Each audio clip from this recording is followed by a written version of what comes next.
Sejam muito bem-vindos. Eu sou Fábio Bussinger e você está escutando a mais um episódio do BCO PharmaCast, um podcast dedicado exclusivamente a profissionais de operações farmacêuticas. No episódio de hoje, eu vou ter o prazer de conversar com a Elaine Araújo. A Elaine é gerente executiva de sistemas de qualidade do Laboratório Abbott do Brasil. Além de temas de qualidade e de sua trajetória profissional, nós vamos conversar sobre um assunto de extrema relevância nos dias de hoje, que é racismo e preconceito. Ela vai compartilhar conosco como, sendo mulher e negra, superou desafios, preconceitos e racismo no ambiente de trabalho no mundo corporativo, se tornando uma executiva de grande sucesso. Sem dúvida, um episódio de grandes reflexões e muitos ensinamentos para todos nós. Chegou a hora das empresas acompanharem a tendência da transformação digital e abandonar os antigos métodos de treinamento e gestão do conhecimento. Com a plataforma QR Training, seus colaboradores têm acesso a todo o conhecimento necessário para executarem de forma rápida e precisa todos os procedimentos e processos operacionais da sua fábrica, incluindo aqueles pulos do gato que ficam registrados somente na cabeça das pessoas mais experientes. Tudo isso através de vídeos que ficam organizados em diretórios de conteúdo explicativo e que podem ser facilmente acessados em qualquer dispositivo móvel, através de uma simples leitura de QR Codes. Otimize o aprendizado dos seus colaboradores, oferecendo uma solução simples e intuitiva. QR Training, gerenciando o conhecimento e fazendo certo desde a primeira vez. Olá, sejam todos muito bem-vindos. Mais um episódio do BCO PharmaCast. E hoje eu tenho o prazer de conversar com uma colega de muitos anos, que trabalhamos juntos. Eu tive o prazer de alguns anos compartilhar o trabalho na mesma empresa que ela, a Elaine. Então, Elaine, muito obrigado por ter aceito esse convite. A gente vai ter uma conversa muito interessante hoje sobre temas extremamente relevantes e cada vez mais relevantes nos dias de hoje. Mas queria primeiro te agradecer e pedir para você se apresentar um pouco aí para os nossos ouvintes, nossos espectadores, e falar um pouco da sua história profissional. Como é que você chegou na indústria farmacêutica? Ok. Primeiro, eu gostaria de agradecer, Fábio. É um prazer estar aqui com você. Você sabe o carinho que eu tenho por você e você foi uma das pessoas que me ajudou na minha trajetória, na minha carreira, no meu desenvolvimento. Então, eu tenho muito a agradecer a você. Você deu pushes importantes prazer. Durante o meu processo de crescimento. É um prazer. Foi muito importante. Mas me apresentando, meu nome é Elaine Araújo Yokoyama, tenho 40 anos, sou farmacêutica industrial.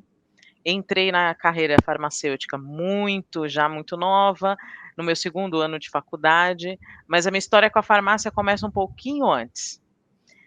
Eu sempre tive a certeza da carreira farmacêutica, eu nunca pensei em outra faculdade, em outro curso.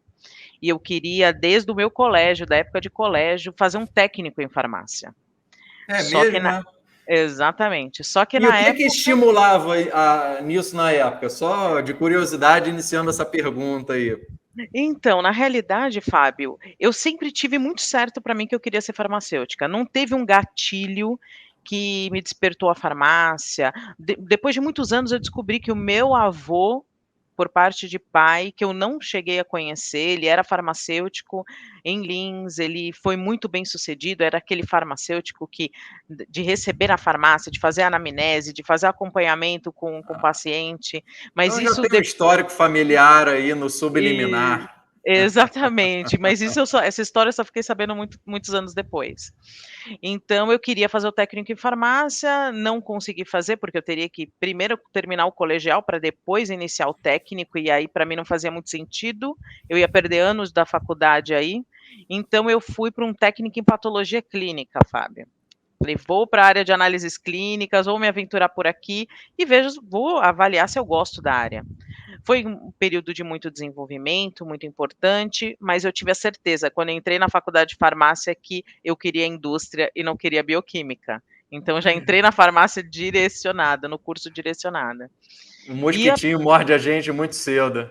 Exatamente. E aí, no meu segundo ano de faculdade, eu tive a oportunidade de entrar na indústria farmacêutica, numa operação diferente, né, do que muitos passam, que já entram direto no ambiente fabril, eu fui direto para uma afiliada comercial, né, Perfeito. trabalhando com diversas categorias de produto, né, medical devices, nutricionais, medicamentos, dentro da classe de medicamentos, os biológicos, que é a linha que eu me apaixonei durante a minha carreira, Qual né, era a empresa? a Abbott. Abbott, já Já é. era a Abbott, exatamente. E na Abbott, dentro do processo de afiliada comercial, eu passei 11 anos ali, né. Entrei como estagiária e cheguei a gerente de operações. Exato. Tive diversas oportunidades. Eu sou muito grata a todo esse processo, porque dentro da afiliada comercial, trabalhando do lado do time comercial, a gente perde um pouco, aquela sensação de só falar o techniquez e você ter que traduzir isso num ambiente para um grupo comercial e entender a necessidade desse grupo comercial. Então, essa formação para mim foi muito importante para onde eu estou hoje, fez total diferença. Só que durante esse processo, ok, aprendi muito, você me desafiou muito nesse processo, né, tive operações ali importantes onde eu trabalhei, abertura de novas operações, trabalhar com um novo operador logístico, criar um processo de garantia de qualidade do zero, né, split de empresa, transferência de produtos para outras empresas, controle de TPM. Então eu tive uma grande, apesar de ser uma afiliada comercial, não ter uma fábrica direto, mas eu tive uma grande experiência dentro desse grupo, né, e dessa estrutura. E o que eu acho interessante na sua experiência na afiliada comercial, sendo responsável por qualidade, mas da operação comercial, é que você pegou e foi responsável por estabelecer processos de qualidade na transição na indústria farmacêutica, onde todo mundo distribuía o seu medicamento, era dono das suas operações, para começar a trabalhar com operadores logísticos que não Exato. tinham experiência de setor farmacêutico antes de começar esse boom, esse movimento de se ter operador logístico dentro da indústria farmacêutica. Isso deve ter sido uma experiência muito enriquecedora e, sem dúvida, você também ajudou muitos dos operadores logísticos no Brasil hoje a se adaptarem, a começarem nesse mundo farmacêutico, né? Com certeza, com certeza. A gente trabalhava muito de mãos dadas, era uma sinergia muito grande, reuniões periódicas com o grupo, para estabelecer todos os, né, os requerimentos internos da Abbott dentro de uma operação, de um operador logístico, que não estava o processo totalmente na nossa mão, mas a gente tinha, de certa forma, que influenciar que eles atendessem a todos os requisitos, né? A questão também das legislações e também toda a questão dentro da multinacional, que você sabe como é, de novos requisitos, validação de transporte, eles nos ajudaram muito nesse processo. Eu acho que também o processo também de cadeia fria abriu uma porta muito grande para mim, porque foi uma oportunidade para ser speaker internacional e falar um pouco da legislação brasileira, falar um pouco do processo do Brasil para a cadeia de cold chain fora do país. Então, é aquilo, né? Onde tem um problema, tem uma oportunidade. Sem dúvida. E é interessante porque nessa época, eu lembro bem, na época eu era diretor de qualidade aí do Abbott também, eu lembro que a gente estava construindo todo esse ecossistema juntos. Eu falo a indústria, os operadores logísticos e a Anvisa, que a própria Anvisa aprendeu muito durante esse processo com as empresas farmacêuticas e com os operadores logísticos. Eu acho que foi um projeto entre setor privado e a agência de muito sucesso, de construção conjunta nisso, né? Exatamente, exatamente. Então, esse processo na afiliada comercial foi muito importante para mim, mas tinha um ponto dentro da minha carreira que aquilo me incomodava, era a experiência do chão de fábrica. Claro. E quando eu tive a oportunidade de conhecer o outro lado, aí sim deu realmente, assim, foi um crescimento exponencial, eu digo. Né, porque aí eu tive uma oportunidade, certo que não numa indústria farmacêutica, mas dentro de uma indústria de alimentos, eu tive a oportunidade. E aí você saiu do Abbott, né? Aí eu saí do Abbott, migrei para a indústria de alimentos, numa posição Latinoamérica, cuidando de 2 fábricas. Eu não tinha um time abaixo de mim, mas eu tinha 2 fábricas e um grupo de operação de qualidade, no qual tinha que trabalhar para a minha divisão de negócio, onde muitas vezes a minha divisão de negócio não representava para aquela unidade fabril nem 1%, porque era Claro. algo muito especializado. Mas foi um processo aonde eles também abriram muitas portas para mim, né. Eu tive a oportunidade de ir para a Suíça, eles me capacitaram em food technology, então toda a parte de técnica de produção, de nutrição enteral e trabalhar com esse nicho tão específico dentro da nutrição, né, mas que tem um requerimento muito alto de, né, Claro. para você tem um paciente acamado ali na ponta, então você tem um requisito que é totalmente diferente de um leite, de um outro tipo de alimento, Sem né. dúvida. E também você traduzir esses requerimentos que vinham de fora, dentro de fábricas antigas, mas que você tinha que criar ali, mexer em layouts de fábrica para fazer com que a produção do teu produto saísse com excelência e dentro dos requerimentos que são preconizados Claro. internacionais. Então eu E tive uma aí, oportunidade de crescimento gigante. depois você voltou para a indústria farmacêutica, numa operação de fábrica, né? Exatamente. Aí eu tive a oportunidade, depois de andar pela indústria, de alimentos e também ter contato com órgãos regulatórios diferentes, que é importante dizer, né, você trabalhar com uma Anvisa é totalmente diferente de você trabalhar Claro. com MAPA, na pegada do dia a dia, nas inspeções, a forma de olhar, os requisitos, o nível de exigência, é totalmente diferente. E aí eu tive a oportunidade de voltar, e voltando para a indústria farmacêutica, aí sim, eu acho que essa ida para alimentos, essa trajetória me ajudou e me deu base também para voltar pra manufatura de produto farmacêutico e voltar para a indústria farmacêutica, onde eu estou até hoje. E hoje, qual é a sua função, qual é a sua responsabilidade, Elaine?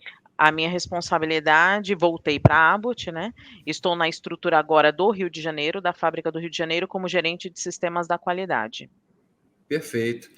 E te fazer uma pergunta sobre essa comparação de como é que você enxerga qualidade quando você era da área comercial, qualidade agora fábrica, mas você na qualidade fábrica tendo a visão ampla de toda a cadeia até lá na parte comercial de produtos, de distribuição e tudo isso.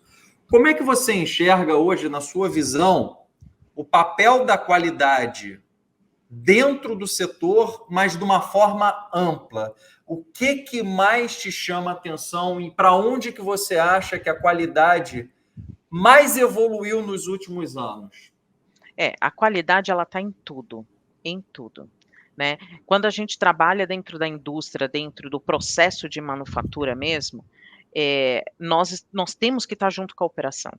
Isso faz toda a diferença, né. A qualidade ela tem que estar no nosso DNA, Fábio. A gente não tem que ter a qualidade como um esforço, algo que eu preciso me esforçar para cumprir. Não, a qualidade ela tem que estar ali, junto, tem que ser natural do dia a dia. Então, o nosso maior desafio, quando eu voltei para a indústria farmacêutica, foi justamente esse resgate de cultura.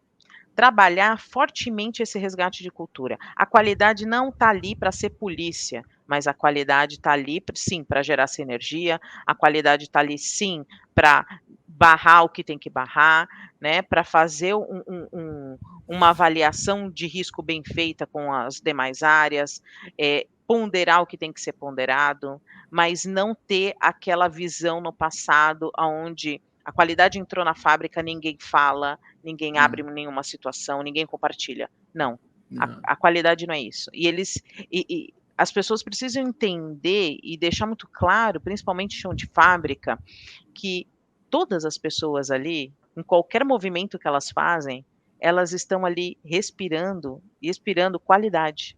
Em Sem qualquer dúvida. atitude delas, né, ela está contribuindo para que aquele medicamento chegue no ponto ali, para um paciente, e isso vai fazer uma diferença na vida daquela pessoa. Então o impacto, ele é muito sério, independente da onde você está na cadeia, se dentro da qualidade ou dentro de operações, a tua contribuição ali, ela é muito importante para aquela caixinha no final do processo. Sem dúvida. E eu tive uma experiência pessoal muito interessante, porque a minha carreira toda foi na área de operações. Sempre trabalhei em área de produção, muito ligado à engenharia também. Mas lá no meu plano de desenvolvimento do Abbott, quando eu fui identificado como um potencial gestor de operações sênior no futuro, tinha lá como um ponto, seria obrigatório eu passar pela área de qualidade. E aí eu fui, durante 2 anos, eu fui diretor de qualidade do Abbott no Brasil, e aquilo me trouxe uma visão completamente diferente do negócio pelo ponto de vista de qualidade, porque depois de 2 anos eu tive a consciência de que qualidade, a coisa mais importante no setor farmacêutico, para mim, na minha visão, é a área que garante e zela pela reputação da marca, dos produtos, que se não houver esse zelo, uma empresa pode ser centenária, mas se tiver um problema sério no mercado, esses 100 anos vão embora, a reputação da empresa vai embora com uma facilidade muito grande. A gente já viu alguns exemplos disso aí no passado. Então, quando eu voltei para a área de operações, e aí o que eu acho que foi muito interessante nesse processo, eu fui um gestor de operações, mas muito mais preocupado com todo o ecossistema de qualidade. Você falou, não enxergar a qualidade como polícia, mas sim como uma área extremamente relevante para o negócio, para a reputação do que a gente faz. E aí, depois disso, eu sempre comentei com todo mundo que eu podia, olha, se você quiser ter uma carreira sólida, uma visão ampla de negócio, passe pela área de qualidade, mesmo que você queira ser um gestor de operações e vice-versa. Tá? A gente já teve casos até de uma chefe sua lá, da Ana Paula Antunes, que hoje é responsável na América Latina da qualidade, que ela fez o inverso. Ela construiu a carreira na qualidade passou por operações e voltou para a qualidade agora. Então, quando a gente conversa com ela, ela também tem essa visão de que ter passado por áreas distintas teve uma formação muito mais sólida. Exatamente, assim, Fábio, entra ano, sai ano, a qualidade para o negócio, para uma empresa, ela sempre entra como um ponto estratégico. Sempre entra. É um diferencial. Sabendo trabalhar a qualidade dentro de uma empresa, ela sempre será o diferencial no negócio, no mercado. Sem dúvida. Sem dúvida. Agora, tem o outro lado também, que aí muita gente no mercado, e aí tem sempre aquela reclamação de que a qualidade não quer correr risco nenhum, que os custos são sempre os mais altos possíveis e tudo isso. Eu acho que tem empresas competitivas hoje no mercado têm muito a visão de que a gente precisa ter qualidade, qualidade é um valor. Mas até que ponto a gente tem que ser estratégico para que a qualidade não se torne o negócio da área em si, impedindo a maior competitividade da empresa no mercado. Fazer o que é necessário, mas não gastar um centavo a mais de desperdício de custo para processos que não agreguem valor. Você tem um pouco dessa visão, ou você tem um contraponto nesse ponto? Como é que você enxerga hoje a qualidade do ponto de vista de negócio versus o que a gente tinha no passado? Eu acho, Fábio, que hoje em dia a qualidade tem sempre que buscar melhorias, mas assim, de formas mais automatizadas para se fazer as coisas, né? E eu acho que quanto mais controle você tem de uma forma, e eu digo controle de uma forma inteligente dentro do seu processo, você consegue deixar ele seguro sem ser engessado. Sem dúvida. Entende? Então, o grupo de qualidade, nós somos um grupo muito técnico muitas vezes, né? E a inovação muitas vezes não bate na mente ali de muitos. Mas esse grupo, por mais que seja técnico, ele tem que exercitar para buscar essa inovação, para ir atrás dessa inovação. O que eu posso fazer diferente? Eu posso fazer uma ação diferente, eu não estou infringindo legislação para isso, eu não estou infringindo uma política interna para isso. Eu vou garantir o que eu tenho que garantir, mas a execução está sendo feita de uma forma diferente.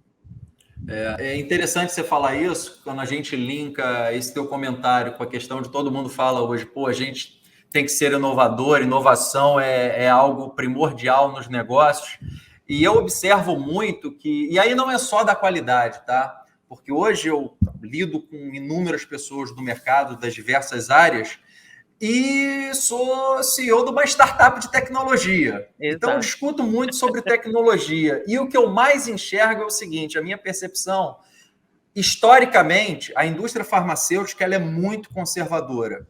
E tinha que ser por uma série de motivos históricos. Você tem que ter processos definidos, você não pode sair mudando processos à torta e à direita, você não pode, de um dia para a noite, eu vou ser inovador nos meus processos de produção, nos meus processos de qualidade, e sair mudando tudo. Mas isso engessou o modelo mental das pessoas. No que elas podem ser inovadoras e devem ser inovadoras, elas têm uma dificuldade muito grande de tentar coisas novas, porque no modelo mental criado ao longo de anos, olha, eu preciso ser rigoroso nos meus processos, eu tenho meus processos, eu não posso mudá-los. E isso criou esse modelo mental que hoje, para muita gente, é muito difícil de mudar para ser inovador nos processos que ele deve ser inovador. Exatamente. E muitas vezes, para a gente estimular isso dentro de um time, dentro de uma estrutura que já vem de anos, né, foi construída assim, foi construída e segmentada dessa forma, é muito difícil. É muito difícil você falar de inovação, mas ao mesmo tempo, quando você entra com exemplos que as pessoas muitas vezes acham que a inovação é aquele blockbuster, né? É a inovação. Não, a inovação muitas vezes é uma atitude muito simples que você toma dentro do seu processo, que muitas vezes não custa dinheiro. Exatamente, é uma forma diferente de fazer. Você não perde a garantia daquilo que você precisa realmente garantir, e você está sendo inovador da mesma forma. É uma mudança de mindset. Exatamente, é muito grande. É uma mudança de cultura de inovação, de empreendedorismo. Exato. E eu tenho visto no mercado alguns cases de muito sucesso de empresas que estão trazendo pessoas de tecnologia, mas de fora do setor farmacêutico, como numa posição de liderança sênior para transformar digitalmente a empresa, e aí a área de operações, a área de qualidade entra dentro desse ecossistema, dentro desse contexto. E aí tem uma pessoa externa que não tem esse modelo mental viciado para contribuir para o estímulo das pessoas que já estão há muitos anos dentro do setor farmacêutico, para a gente ter esse turnaround aí. Exato. E como isso contribui para a tomada de decisão mais rápida, né, Fábio? Claro, sem dúvida. Mas, de qualquer forma, o que eu vejo que faz muita diferença é a liderança que existe na empresa. Se a liderança der importância a isso, motivar esse tipo de postura, de mudança para a inovação, o resultado é muito mais rápido, é muito mais sólido do que se você tiver líderes muito conservadores e que até não queiram sair da zona de conforto de como as coisas estão naquele momento. Isso é fundamental. Exatamente. E aí, Elaine, eu queria... Mas é possível, né? Não, mas é possível, com certeza. Eu queria entrar agora, Elaine, num tema que foi o tema até que mais nos motivou a ter essa conversa, esse bate-papo nesse episódio, porque foi numa conversa informal que a gente teve, de você falar, pô, Fábio, eu um dia queria compartilhar com você a minha experiência de ser uma executiva mulher e negra, e de sucesso, tendo tido sucesso na minha carreira, mas para eu chegar até aqui não foi nada fácil.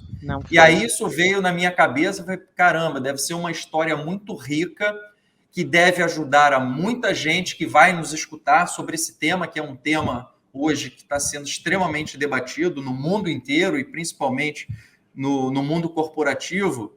E eu queria te perguntar, como é que foi para você de uma forma geral, aí a gente vai entrar em aspectos específicos, toda a sua carreira ao longo desses anos todos, sendo uma mulher negra, você passou por muito preconceito, você passou por questões fortes de racismo, e como é que isso impactou para você profissionalmente e até mentalmente? Como se impactou, como que você teve força psicológica para continuar a sua carreira e ter o sucesso que você teve? Para virar essa página, né? Exato.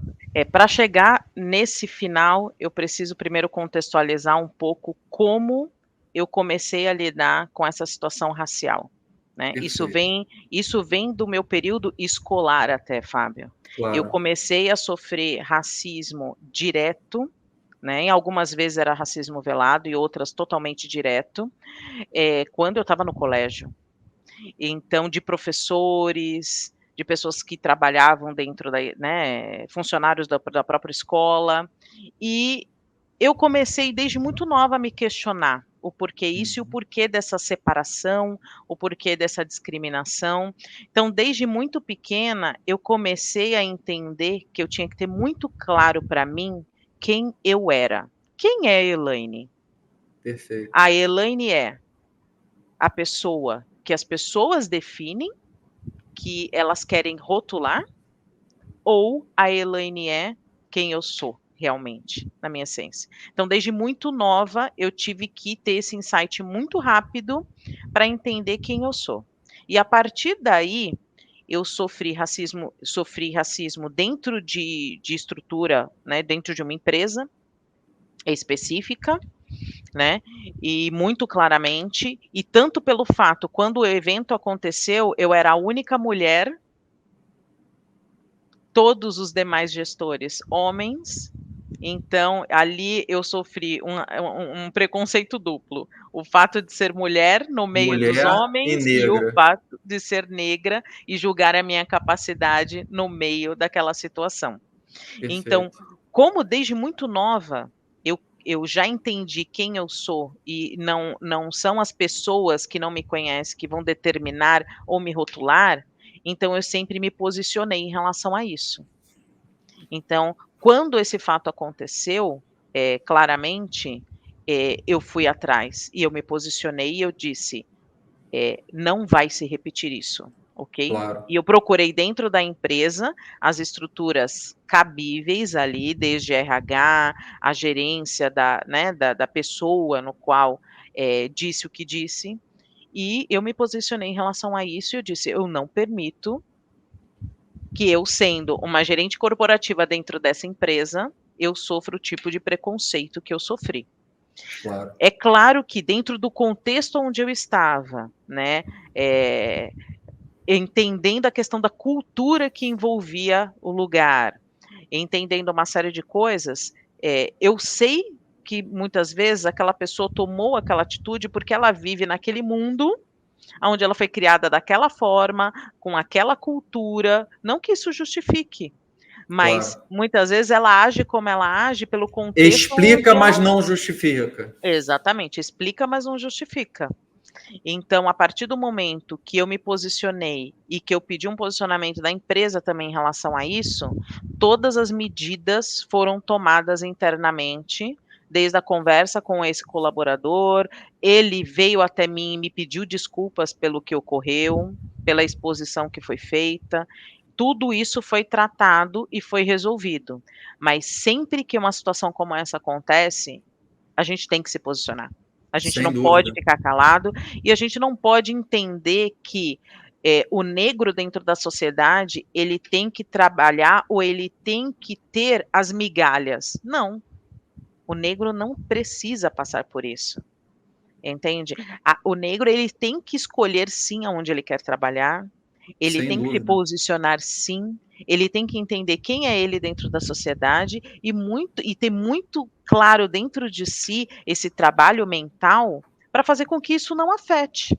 Por mais que você olhe depois de tantos anos, né? E você estamos em 2022 e estamos passando por isso depois de tantos anos, depois de tanto se falar sobre isso, mas você vê claramente que esse tipo de situação não morreu, que isso vai acontecer e que você precisa saber lidar com isso, desde muito, muito nova. Eu já entendi isso.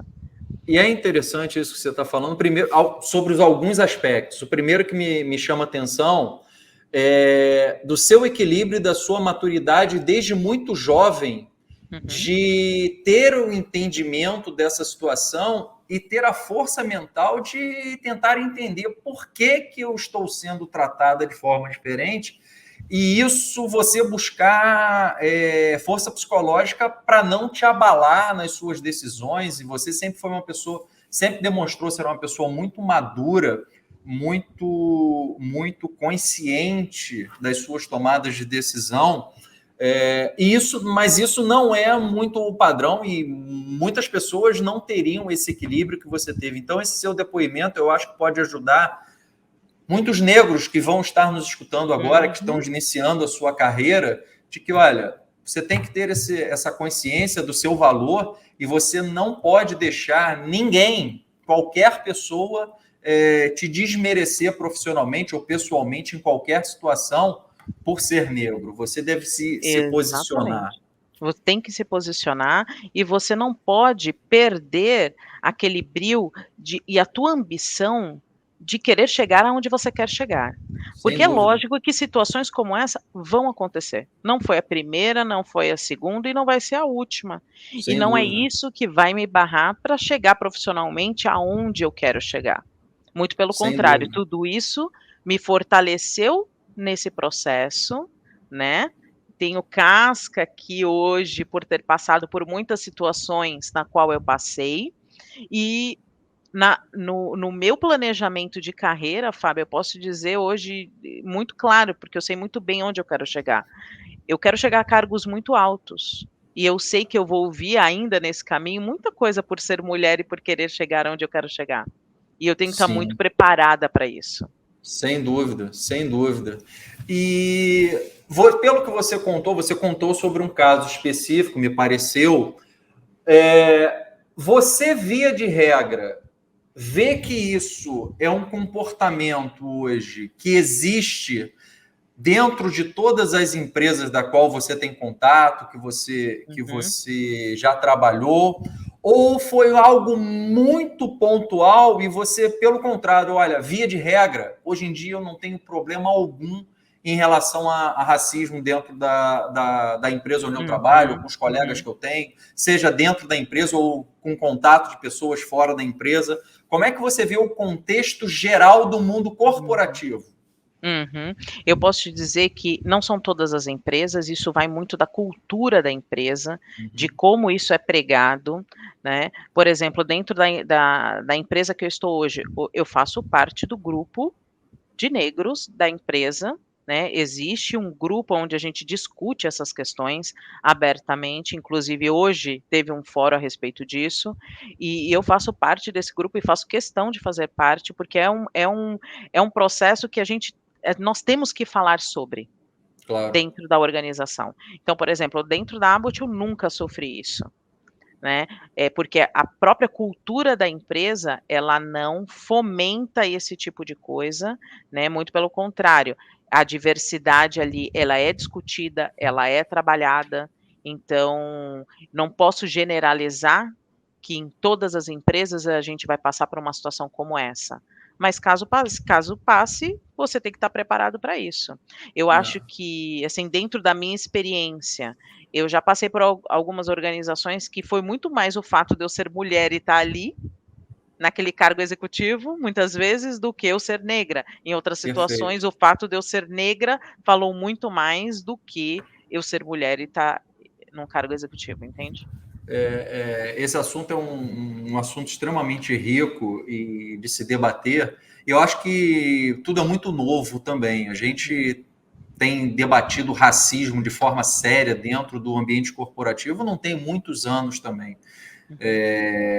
E aí eu te faço a pergunta do seguinte: você sente de uma forma geral que as pessoas dentro do mundo corporativo, os brancos, eles, hoje em dia, têm muito mais consciência de que racismo é algo que não deve acontecer, que o respeito tem que existir independente de cor, de sexo, ou as pessoas se sentem inibidas, mesmo sendo racistas, porque somente a empresa exige que isso aconteça? Você acha que o comportamento ele é guiado pela punição ou pela forma como a empresa coloca o tema, ou é muito mais pela real consciência que as pessoas estão tendo hoje em dia e que estão deixando de ser racistas na essência?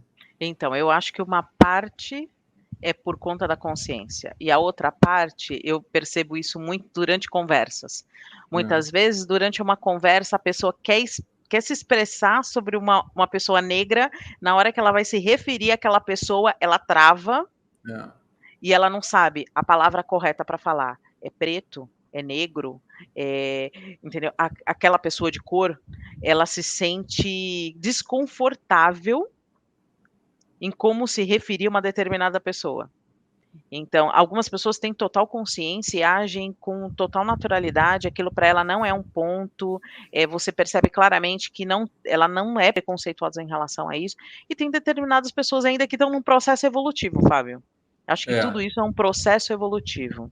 E você, muitas vezes a pessoa não quer ser desrespeitosa com você, mas ela também não sabe como colocar, como falar, como se expressar, porque ela acha que ela vai estar te ofendendo ali, entendeu? Na forma como ela se expressar.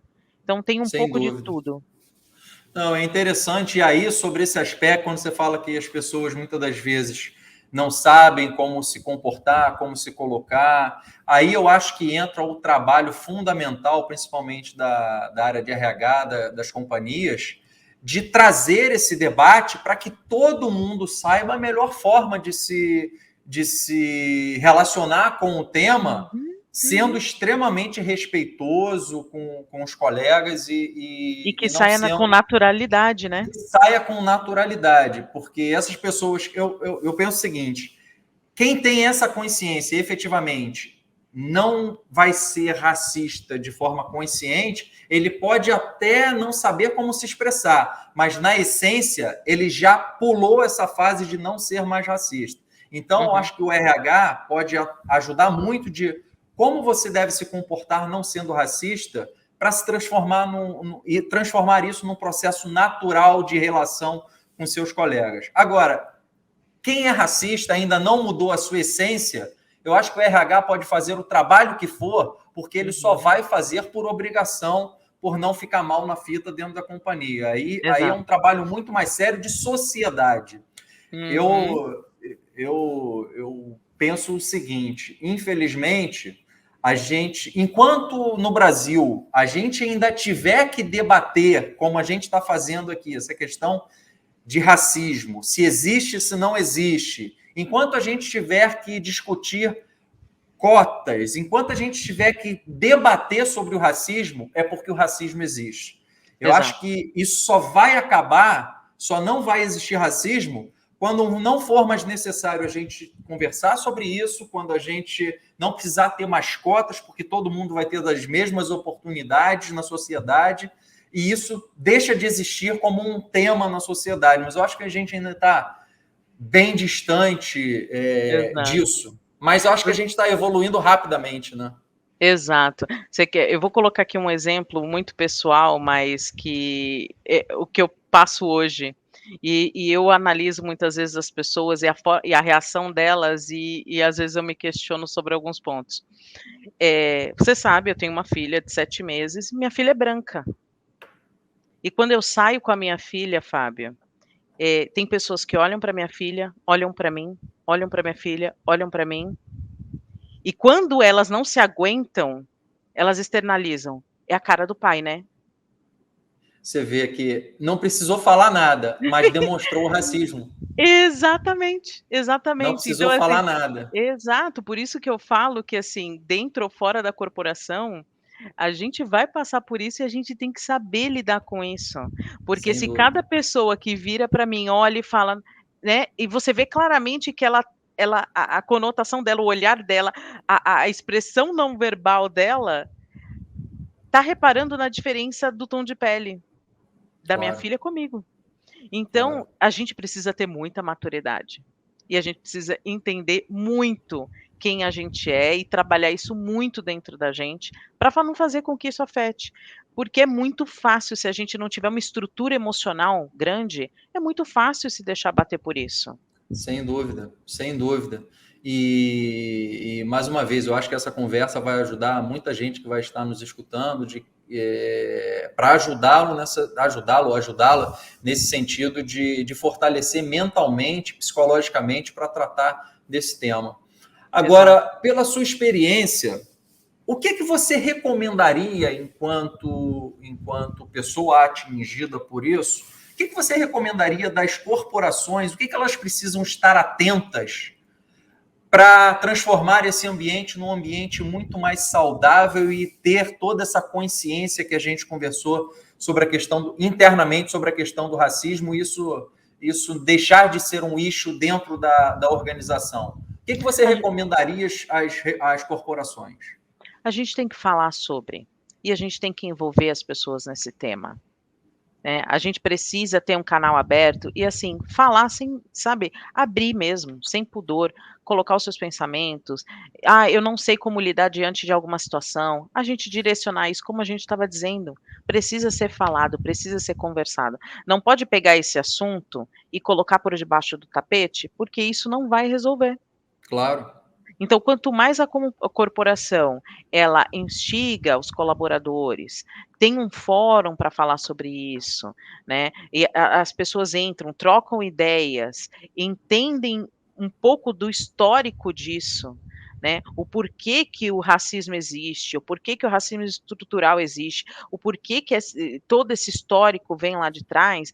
E assim, se a gente for pensar friamente nos brasileiros, Fábio, se você for fazer um exame de DNA, um exame de DNA, eu não vou ter dentro do meu DNA todo o meu percentual ali só ligado. 100% da população brasileira tem a gente é uma mistura de algum histórico genético negro, sem dúvida alguma. Exatamente. E as pessoas muitas vezes que são preconceituosas, até dentro do próprio DNA dela vai ter algo nesse sentido. Para você ter uma ideia, o meu bisavô, por parte de mãe, era norueguês. Então, olha a mistura sem dúvida, que tem dentro da minha família. Eu tenho características negras, eu tenho, mas dentro de todo o meu DNA e toda a minha estrutura ali, eu tenho pessoas de outras etnias. Sem E dúvida. a minha cor de pele vai falar totalmente sobre mim, ou vai me tirar, ou vai me deixar incapaz, ou vai me separar de um processo, ou me tirar de uma oportunidade por conta disso? Não é sobre isso. A gente não tem que falar sobre capacidade. Eu tenho que ter cotas para negros, porque eu preciso de negros dentro da organização. Eu acho que não tem que ser assim. Eu acho que se a gente tem que medir capacidade, o quão preparado para aquela posição você está. Claro. Independente se você é homem, se você é mulher, se você é negro, se você é branco. Sem dúvida. Fala muito mais sobre a tua preparação do que sobre uma etnia, entende? Exatamente, é o que a gente estava falando. Quando a gente não precisar mais tocar nesse tema, porque as pessoas vão ser escolhidas meramente por sua competência e ponto, isso deixa de ser um issue. Agora, isso vem muito da questão, mais uma vez, da nossa sociedade, de como as pessoas são formadas, a desigualdade de formação básica da população negra no Brasil, mas eu acho que a gente tende a melhorar. E eu acho que essa conversa é muito importante, Elaine, porque você passou por todos esses desafios, essas barreiras, mas você venceu. Você hoje é uma executiva de sucesso, está lá na liderança sênior de uma organização multinacional de renome reconhecida, mas tem muita gente negra lá nas áreas hierárquicas mais baixas da organização, seja na área de produção, a gente está falando de operações aqui, né? Seja na área de produção, seja em qualidade, seja em manutenção, que não tem a mesma voz que você dentro das organizações. E eu fico muito preocupado, e eu sempre tive uma preocupação muito grande enquanto líder, de tentar perceber os atos racistas não só das executivos ou das executivas que estavam próximas de mim, mas quem está lá embaixo na hierarquia, que não chega, não tem condição, muitas das vezes, de chegar até mim e falar, olha, estou sofrendo racismo lá do meu supervisor ou do meu colega, lá no chão de fábrica. E é uma população negra muito mais numerosa do que na liderança sênior da organização. Então, quando a gente fala, eu estou insistindo nessa questão das corporações, porque, no fundo, a corporação ela tem que enxergar e trabalhar em todos os níveis da organização, porque muito do racismo que ocorre, velado e não velado, acontece muito mais nas pessoas que não têm um canal tão aberto para chegar até essa liderança sênior do que as pessoas que estão próximas da liderança sênior. Como é que você enxerga isso? Por isso que eu falo, Fábio, desde muito nova, o posicionamento é muito importante. Né? E assim, sempre que você tem uma situação onde você está sendo julgada pela sua capacidade, pela sua cor, você, sempre que é julgada a capacidade, você tem que mostrar o seu resultado. Muitas vezes você não tem que esbravejar, você não tem que bater de frente, você não tem que ir por esse caminho, mas você tem que mostrar a tua capacidade e quem você é. Claro. E o seu resultado constante. A organização, ela enxerga isso. Organizações que têm essa discussão de etnia, de diversidade muito forte, ela não fomenta esse tipo de coisa, né? É muito difícil você passar por uma situação como essa. É muito difícil. Mas se acontecer, o posicionamento ele é muito importante desde novo. Você não pode aceitar aquilo que está vindo, você não pode se autorrotular com aquilo, você não pode se desmotivar com aquilo, e você sim, se você vê, muitas vezes a gente é referência em situações que a gente nem imagina. Né? As pessoas têm a gente como referência por uma situação e outra que a gente passou dentro da corporação, e só depois você vai saber que aquilo que aconteceu, aquela situação que aconteceu, serviu para aquela pessoa como referência, e ela fala, se você chegou, eu também vou chegar, também consigo. Então, assim, é não desanimar, é ter muito conhecimento, assim, autoconhecimento, quem eu sou, é realmente você se posicionar em relação a isso, e deixar muito claro que a sua capacidade nunca vai ser medida pelo tom da sua pele. Sem dúvida. É você mostrar quem veio. Ter a sua ambição, mostrar quem veio. E vamos para frente. E outra, se você tem uma organização, tá dentro de uma organização que te barra nesse nível, não é ali que você tem que estar. Não é ali que você tem que estar, exatamente. Você está no lugar errado. Exatamente. A organização não te merece. Exatamente. Você tem que escolher também. Você não tem que aceitar a situação. Se aquilo mexe no teu valor e aquilo é insustentável para você, é a hora de você levantar sua cabaninha e falar, não é aqui. Sem dúvida. Porque tem organizações e organizações. Então você tem que escolher onde você quer estar e você tem que saber onde você quer chegar. Eu acho que, felizmente, a gente está num momento no Brasil que as organizações hoje em dia têm dado cada vez mais atenção a esse tema e tem essa consciência. Eu acho que as organizações que não valorizam a diversidade, não respeitam a questão de raça, de sexo, está ficando cada vez mais para as exceções. E isso eu acho que é um sinal de evolução do nosso país, da maturidade corporativa. Elaine, eu queria te agradecer muito esse bate-papo, tá? Eu acho que foi muito importante, a gente tratou de uma forma leve de um tema extremamente relevante, e eu queria te falar que eu já tinha muita admiração por você, desde quando a gente trabalhou junto, da sua competência, da sua maturidade, e muitas das vezes você foi uma pessoa que me acalmou em momentos muito tensos. Então, eu sempre te admirei bastante, e a partir desse episódio, dessa conversa, eu passo a te admirar ainda mais, a te admirar enquanto mulher, enquanto membro da sociedade brasileira, de como você se posiciona, da sua força psicológica para passar por isso tudo e motivar e incentivar dezenas ou centenas de pessoas que vão estar nos escutando, que hoje passam pelo mesmo problema que você já passou no passado. Exatamente. Eu acho que vai estimular bastante. Exatamente. Muitas vezes não sabe como sair, né? E não sabe como proceder. Sem dúvida. Muito obrigado mesmo pela sua gentileza. Agradeço, e foi um prazer. Foi um prazer. Faz muito tempo que a gente, né, não entrava em contato assim, não batia um papo. Foi muito bom. Muito obrigada. Muito agradável. Um grande abraço e sucesso. Obrigada, Fábio. Tchau, tchau.